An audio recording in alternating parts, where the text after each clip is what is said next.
السلام عليكم ورحمة الله. العزة للسودان والمجد لشعب السودان والنصر للقوات الشعب المسلحة. بإذن الله تنتصر، وإن شاء الله وبإذن الله تنتصر. أنا دار أتطرق لحاجات بسيطة كده، 3 حاجات بسيطة جدا وما حتكلم كثير. أول حاجة، يا سعادة البرهان، نحن عندنا قوات في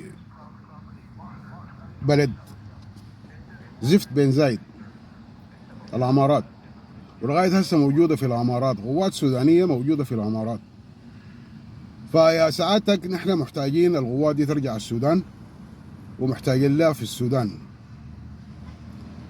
فنحن يعني كشعب سوداني ما عايزين أي دفاع مشترك مع أي دولة، فدارين جيشنا ده في السودان. فهي قوات الشعب المسلحة، قوات الشعب المسلحة، يعني الشعب بيطالب انه جيشنا ده يكون في السودان.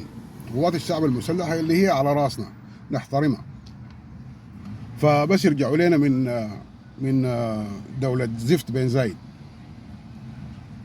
نمرة 2، اتكلم شوية عن مسيلم الكذاب.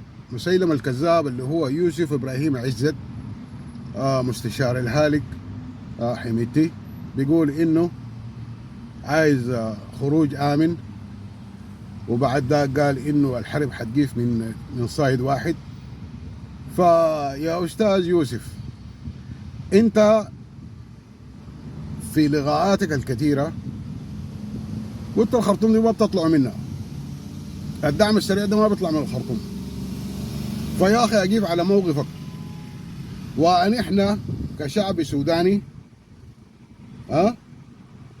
نحن ما عايزين هدنة ولا عايزين تفاوض. القوات المسلحة عارفة دور الشعب انه لا داير هدنة ولا داير تفاوض. فيا أستاذ، نحن دارين حرب، دارين نتحارب، دارين حرب. يا مسكتوها انتوا يا مسكناها نحن. فقصة انه تفاوض وهدنة وكلام فارغ ما في طريقة تنتهي.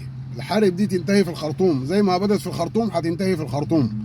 وحتى لو انت قبل كده قلت في مليون جايين خاشين الخرطوم، ما مشكلة، جيب المليون ديل وتعالوا خش الخرطوم.